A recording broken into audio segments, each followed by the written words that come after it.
Claire Castro, nadulas, takot si BBM, humarap sa media. The podcast of the president, podcast number 1. Kailan pa yung next? Kasi, well, this many who have Podcast number 1. So, ibig sabihin, maraming planong podcast si BBM. Ang tanong, ang matagal ko nang sinasabi at matagal ko nang kine-question kay BBM, even nung lumabas yung podcast, kine-question ko na sa kanya ito.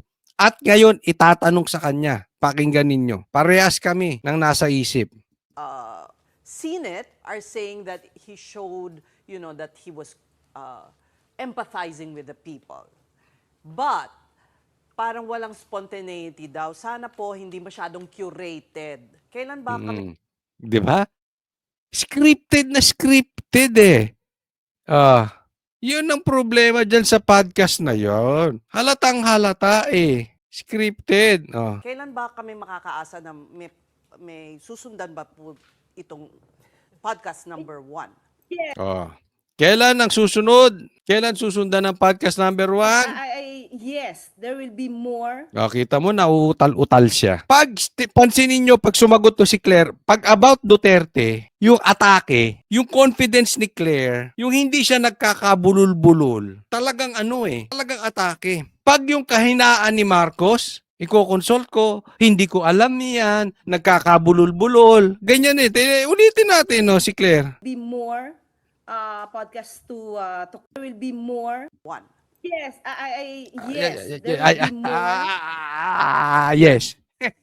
Diba? Sa atake ba niya kay Duterte, nagagaganyan yan?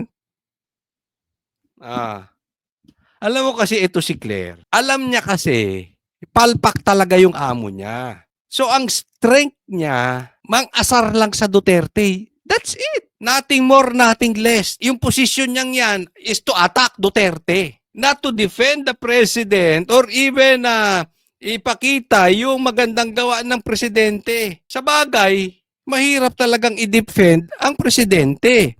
Alam mo yung naiisip ko dyan? Yung nakakita na ba kayo ng gorilyang nilagyan ng makeup? Ang hirap pagandahin, di ba? Yan ang trabaho ni Claire. Kaya pag ang tanong is about Bongbong Marcos, hindi ko pa alam, hindi pa namin napag-usapan. Di ba? Pag tanong kay Duterte, straight siya. Nagbubulol-bulol. Tsaka siya? Unsure siya sa sagot niya. Why? Palpak kasi talaga yung amo niya. Parang pangit na gorilya na pagagandahin mo. Ang papel ni Claire is just like a makeup artist ng isang gorilya. So kahit anong gawin niya, pangit talaga, hindi mo mapapaganda yung gorilla eh. Anong gagawin niya? Ililigaw niya. Sabi niya, sige nga, paano mo pagagandahin yung gorilla? Tatanungin si Claire. Anong sasagot niya? Alam nyo, kasalanan lang ni Duterte yan eh. Si Duterte, hindi maganda. Si Duterte, ugaling tiyonggo. Yun ang style. Iligaw. Alisin. Yung pangit ni Bongbong Marcos, iba to sa iba. Pero kahit anong bato mo sa iba, the fact remains, yung amo mo, tiyonggo pa rin. Podcast to come. So that he will be the one speaking to the people. Naku, ginamit pa. He will be the one to speak.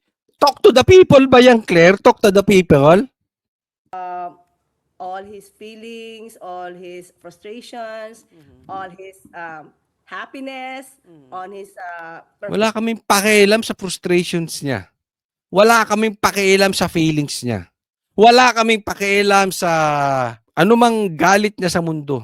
Wala kaming pakialam doon. Ang pakialam ng Pilipino, gawin niya yung tama, being a leader, itawid niya ang Pilipinas sa gutom. Huwag ka makipagkwentuhan ng personal mo dyan. Wala kaming pakialam sa'yo, Marcos. performance and programs. So we will just Yan ang gusto, yan ang gusto namin programs. I believe there will be more podcasts to come. What about a press con? Really? Yon, di ba? Yan ang lagi naming sinasabi, Marcos. Kasi alam namin, duwag ka, Marcos, sa debate. Alam namin, even yung debate mo sa SMNI,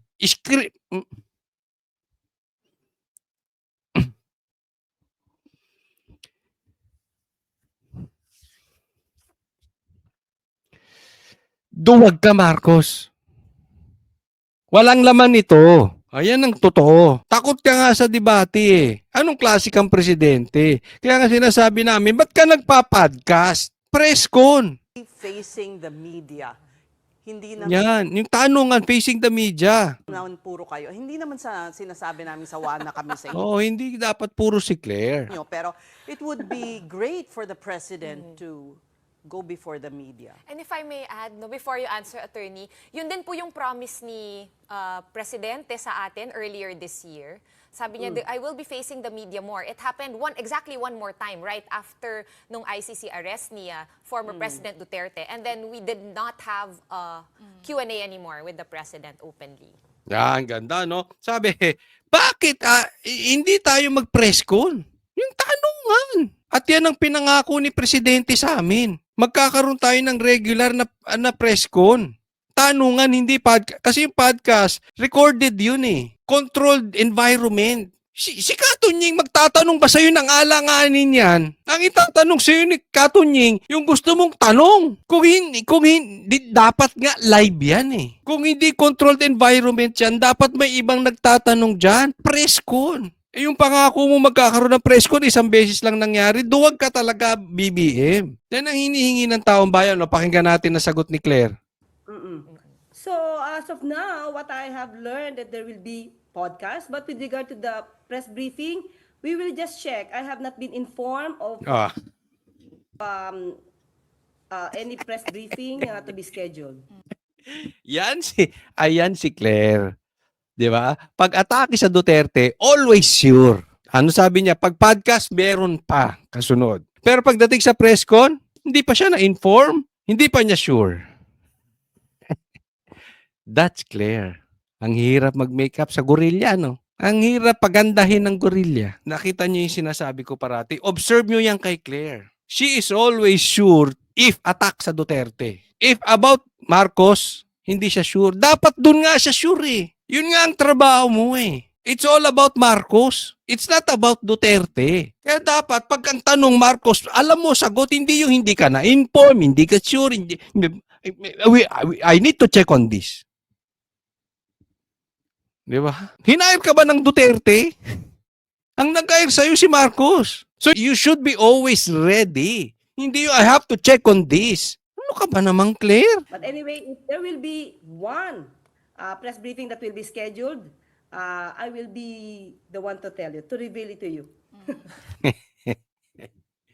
One. Ano sagot niya? I re-reveal ko sa inyo. Ako magsasabi, magkakaroon ng isang press briefing. Ilan? One. Hindi yun, Claire, ang gusto ng taong bayan. Ang gusto ng taong bayan, press con. Once a week man lang. Minimum. Hindi na nga dapat pinag-uusapan yung press con eh. Dapat pagka may problema, lumalabas agad si Marcos. Hindi siya dapat duwag. Hindi na pinag-uusapan, kailan ba magpe-press con? Dapat lagi. Sa laki ng problema ng Pilipinas, dapat labas siya ng labas. Dapat nga every Monday nandiyan siya eh. To address the people. Claire, gamitin nyo naman yung utak ninyo. Sabihan mo yung boss mo. Okay, well, I guess we'll have to settle with the podcasts for now, Attorney Claire. No? But speaking of the podcast, Yan ang presidente natin. We have to settle for now sa podcast.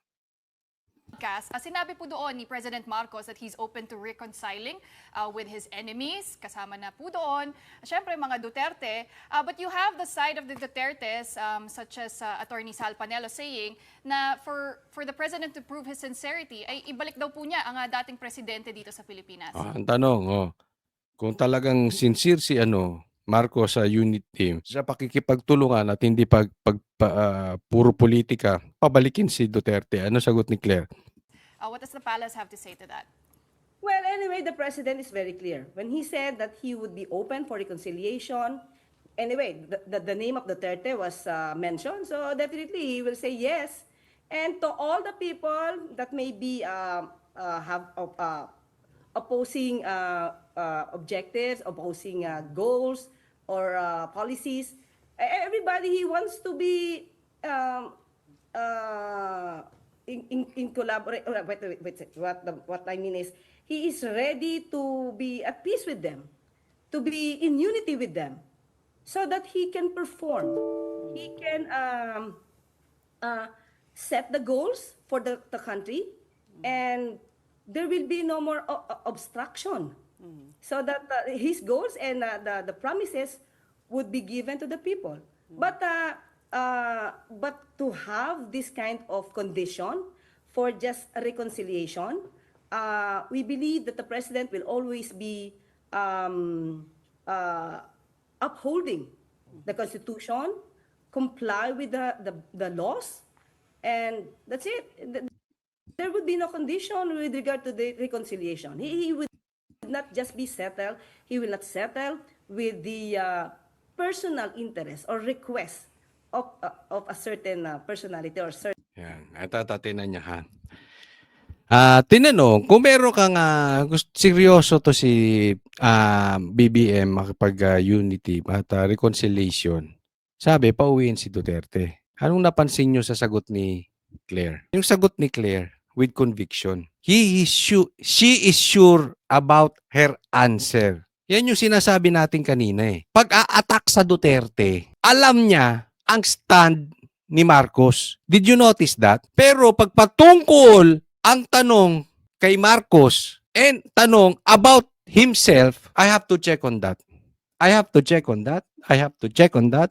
I am not sure about it. I will confirm you that. I will confirm this. Puro ganon. Pag tinanong si Marcos about Marcos, wala siyang alam. Laging tatanungin. Pag tinanong siya Marcos about Duterte or attack Duterte, she is sure about it. Yan si Claire.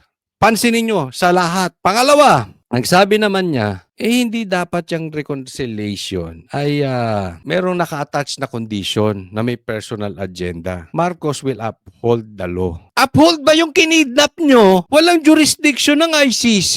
Attorney Claire, abogado ka. Alam mong ang daming nalabag na batas. What upholding the law are you talking about? Anong batas ang sinasabi mo? 'Di ba? Ang sabi nito yung reconciliation dapat walang kondisyon na na personal agenda. Hindi po personal agenda 'yon. Kasi kung habol nyo talaga is about habulin ang confidential funds, bakit kay Sara lang? Even Marcos himself, nuknukan ng daming confidential funds. 'Di ba? Mas malaki di kay So kung patas at patas ang pag-uusapan, isa lang hihingi namin sa'yo. Huwag double standard. Pag gagawin nyo kay Duterte, gawin nyo rin sa iba. Gawin nyo rin sa kakampi ninyo. Yung panggigipit nyo nga sa Duterte, yung isa nga nahulihan pa ng marijuana, yung anak Ginalaw nyo ba? Umimik ba kayo? Yung confidential fund, silip kayo ng silip. Ay yung sinasabi ni Chanko, galing na mismo sa campaign manager nyo.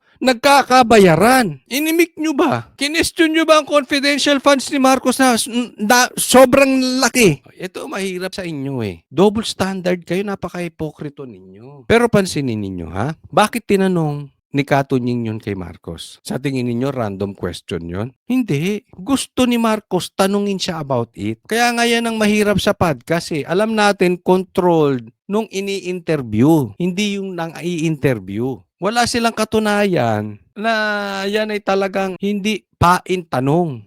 Hindi tanim tanong. Pinain niya ni Marcos. Gusto ni Marcos yan. Yung tanong na yan. Otherwise, press con sana ang ginawa niya. So bakit sa tingin ninyo gusto ni Marcos tanong sa kanya yan? Para sa taong bayan, siya yung mukhang mabait. Gusto niya makipagbati sa Duterte. Dahil ni Marcos yan Marcos is always cleaning the outside. Panglabas lagi ang nililinis. Pero hindi katotohanan. Tingnan mo, magtrabaho na lang, wag mamuliti ka. Tinanggal si Arnel Ignacio. Mamaya i-discuss natin. Hindi pinaupo ang Duterte Youth Party List. Bakit? Dahil sinampahan siya ng impeachment.